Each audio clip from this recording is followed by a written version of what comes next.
Sean bienvenidas y bienvenidos a nuestro programa, Hablando con Mujeres. Sí, este programa que desde Acrópolis Multimedios hemos diseñado y creado para ti, donde hemos presentado la historia de mujeres excepcionales, donde hemos entrevistado a mujeres que inspiran y que son ejemplo de vida, de esfuerzo y de congruencia. En Hablando con Mujeres, el día de hoy tenemos la fortuna que nos acompañe Marcela Guerra Osorno. Ella es licenciada en Mercadotecnia por el Instituto Tecnológico de Estudios Superiores de Monterrey. También es maestra en Políticas Públicas y Género por la Facultad Latinoamericana de Estudios Sociales con sede en México y maestra en Ciencias Estadísticas con especialidad en Ciencia de Datos por la American University en Washington, D.C. Marcela es una mujer que tiene estudios concluidos también en maestría en Administración Pública con especialización en Prevención del Delito por el Colegio de Veracruz. Se ha desempeñado como analista en la Secretaría Ejecutiva del Sistema y del Consejo Estatal de Seguridad Pública en Veracruz. Ha sido docente en la educación media superior y profesora invitada en maestrías de género en la Universidad Veracruzana.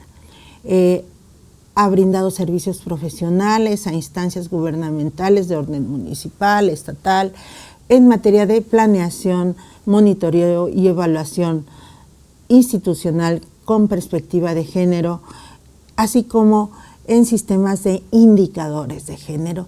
Actualmente es integrante del Servicio Profesional Electoral Nacional en el organismo público local y, sin duda, en donde se desempeña como coordinadora de participación ciudadana de la Dirección Ejecutiva de Capacitación del OPLEVE de Veracruz.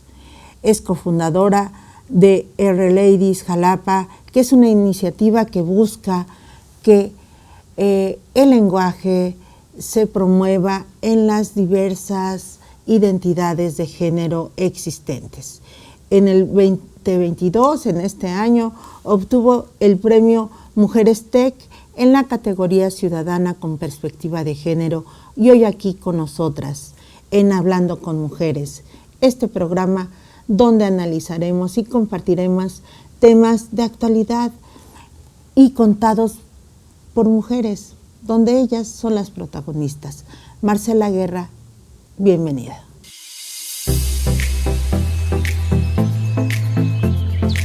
Bienvenida Marcela Guerra Osorno.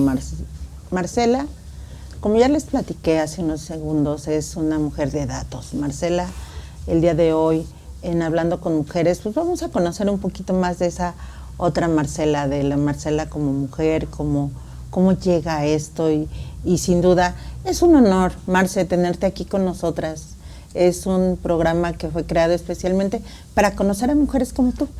Muchísimas gracias, Sandra, de verdad me da mucho gusto estar con tu público, estar el día de hoy y pues hablar un poco de datos, pero aparte que hay detrás de las mujeres que generamos estadística. Así es, fíjese qué extraordinario, que hay atrás de las mujeres que generan estadística y por eso vamos a ver de ti. ¿Cómo eras tú de niña? ¿Cómo era Marcela de niña? Me gustaban mucho las matemáticas. La verdad es que sí era algo que me fascinaba, representaba un reto, no es que necesariamente fuera yo buena en las matemáticas, sino que me gustaba saber que había un problema y que tenías la opción de solucionarlo, ¿no? A veces me tardaba más, a veces menos, no significaba tampoco que fuera la mejor en mi clase, pero era una asignatura que me gustaba, que disfrutaba, además del dibujo. Originalmente yo pensé que iba a ser arquitecta, porque era justo una carrera que mezclaba como dos áreas, ¿no? Matemáticas y el dibujo. Era jetona, o al menos en palabras de mi mamá y de mi papá, era yo muy jetona. Llegaba yo a reuniones familiares y estaba yo callada y seria. También me gustaba hacer mis tareas sola. Le decía a mi mamá que a comparación de mi hermana, le costaba mucho trabajo tratar de hacer la tarea conmigo, porque con mi hermana sí podía decir, pues a tal hora nos sentamos, te ayudo con la tarea, pero me dice, contigo me costaba trabajo porque nos queríamos sentar y tú me decías, ya sé, mamá, ya sé, no me tienes que explicar, ¿no? Okay. Y me gustaba mucho ver caricaturas, muchísimo. Qué padre, qué padre.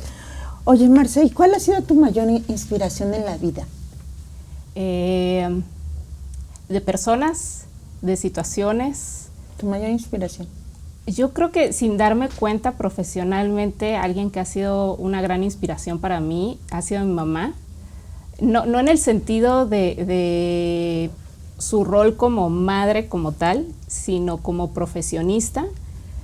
Y yo creo que apenas caigo en la cuenta que fue una inspiración, o que he seguido como muchos caminos de ella, pero sin duda su profesionalismo, el saber que fue una mujer, y ahora lo veo hasta con más admiración por el ámbito en el que me desempeño, que fue una mujer que rompió brecha al llegar a una facultad. En la Facultad de Medicina fue directora en la UB.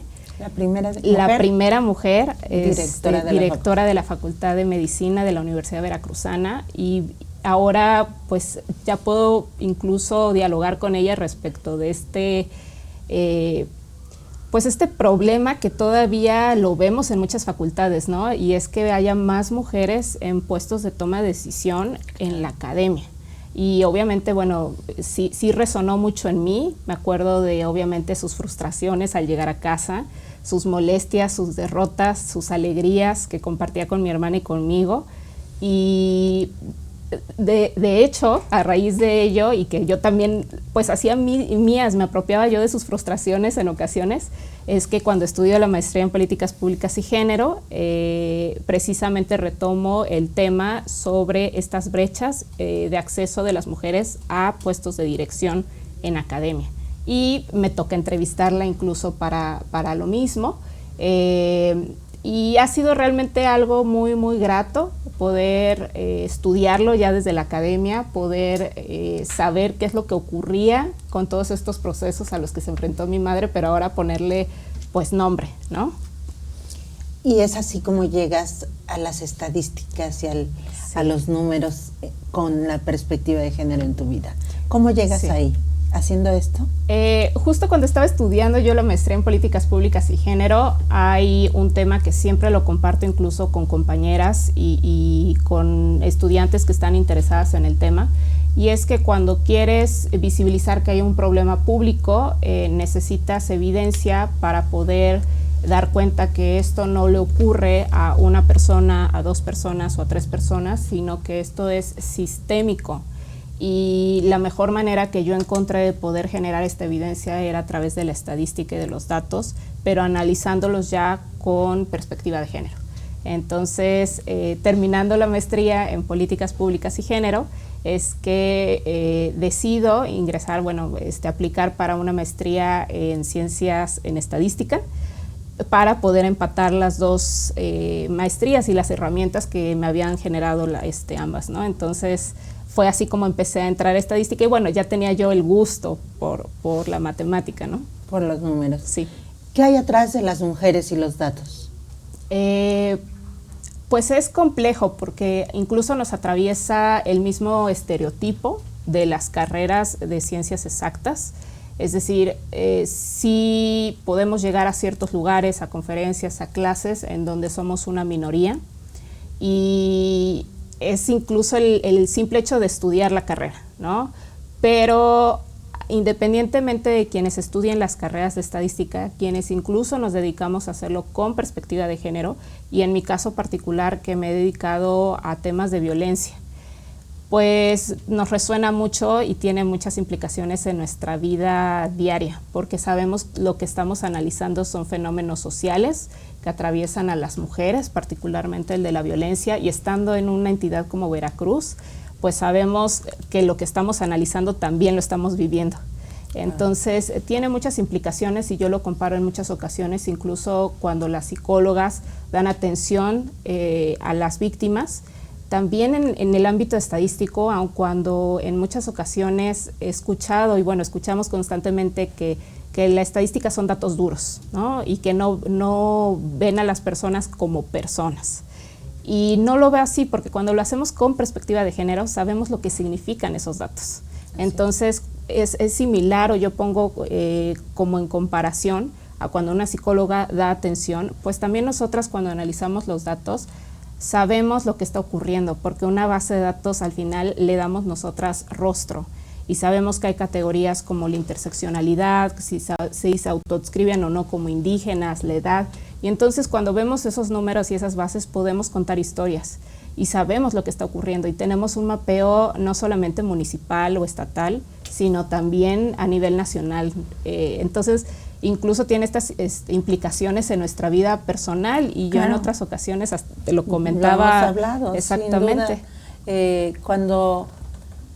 Cuando se habla de los datos de las mujeres que han vivido violencia o que sufrieron algún tipo de violencia o que desafortunadamente sufrieron feminicidios, sí, y estamos hablando de vidas, de personas y de familias que dejas como víctimas, ¿no? Entonces, hablar de los números y los datos y por eso cuando yo hablo con Marcela Guerra me encanta porque es una mujer que nos comparte esta pasión que están viendo por los datos y esta visión de son números, pero atrás de cada número hay una persona.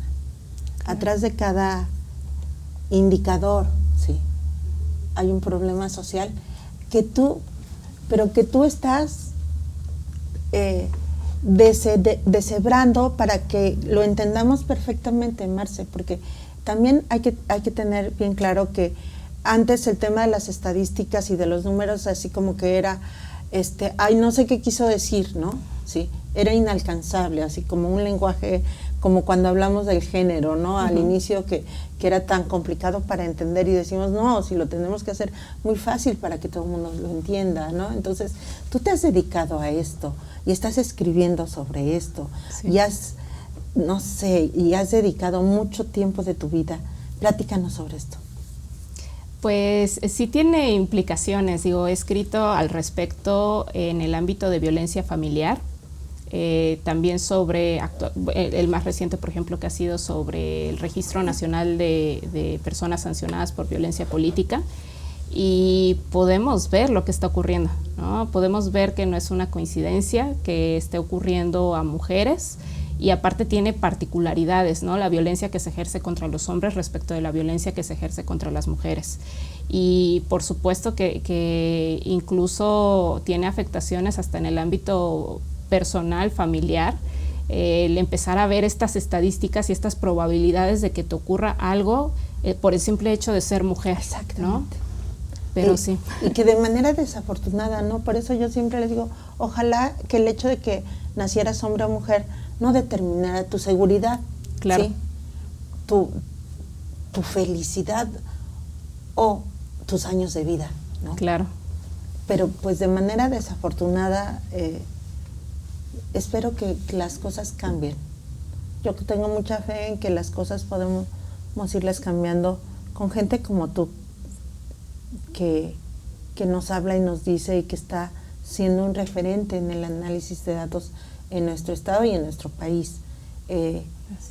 No todas las personas hablan de las cosas que no le gusta a la gente, solo algunas de nosotras, como tú y yo lo hacemos, como es decir, hay unos datos terribles.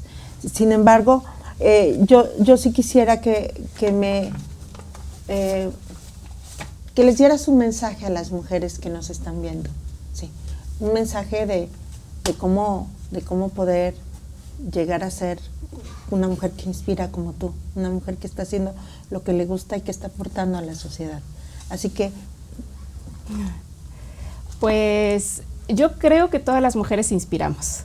Entonces, en esta carrera o en este camino que he decidido elegir, que es más que nada el análisis de las estadísticas con perspectiva de género, yo siempre lo platico en mis talleres. La invitación es para que muchas más mujeres nos sumemos, muchas más personas de géneros disidentes se sumen, porque en la medida en la que nos sumemos al análisis de la estadística desde esta perspectiva que incluso nos atraviesa a nosotras, podemos darle otro análisis, ¿no? Otra mirada. Hay muchísimas bases de datos que se generan día a día, hay muchas estadísticas de las que podemos, pues sí, acoger y poder analizar, pero el análisis con perspectiva de género sí requiere otra mirada. Entonces, la invitación siempre es que no le tengamos miedo a la estadística, que sabemos que podemos aportar desde nuestro campo y desde donde estemos, y que sí necesitamos más personas para poder hacer análisis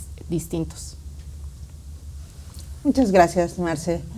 Pues para mí es un gustazo que estés aquí con nosotras y sin duda para quienes nos han escuchado y para quienes nos están viendo y nos van a seguir viendo en nuestro programa de Hablando con Mujeres desde Acrópolis Multimedios, y a estos 30 años de la Universidad de Jalapa, pues solo me queda agradecerte el estar con nosotras, agradecerte estar en tu programa, y que aquí está tu espacio, esta es tu casa. Sí. No.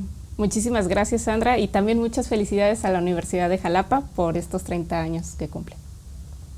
Gracias, muchas gracias.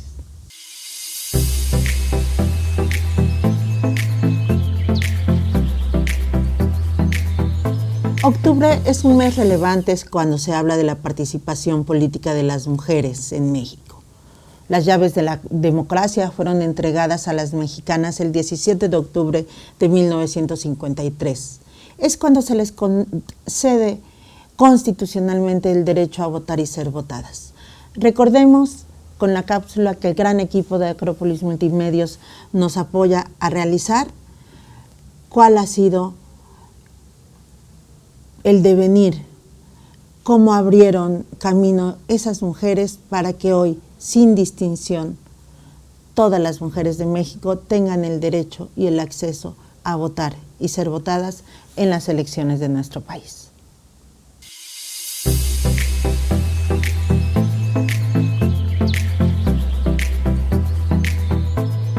El próximo 17 de octubre, en México conmemoramos el reconocimiento a la igualdad en la participación política.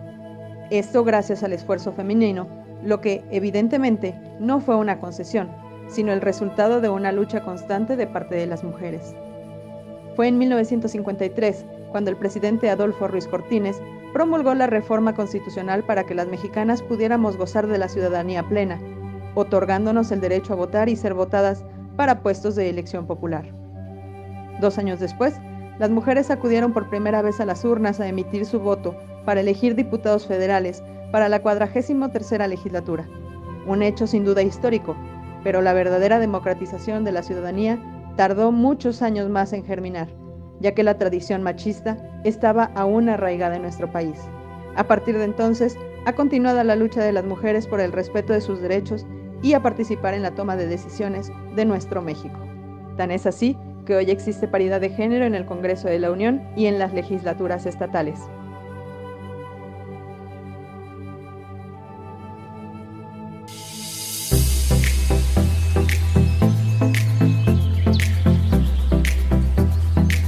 A 69 años que se otorgó el derecho a votar y ser votadas a las mujeres de nuestro país, ya con la paridad establecida en nuestra Constitución, sin duda como un derecho, aún la brecha de la desigualdad es algo grande en las oportunidades, en la participación y en la remuneración igualitaria en el trabajo de hombres y mujeres. Mucho más que hacer, todas y todos, para que logremos una sociedad igualitaria, en igualdad de condiciones, hombres y mujeres. Que el hecho de nacer hombre o mujer, o nacer en un pueblo o en una ciudad, no determine la oportunidad para quienes vivimos en este hermoso y gran país. Muchas gracias a todas y a todos quienes nos ven en este programa. Gracias al equipo de Acrópolis Multimedios por la oportunidad y por este trabajo que realiza con gran profesionalismo. Desde aquí, desde su programa Hablando con Mujeres, les doy las gracias. Soy Sandra Soto. Gracias por estar.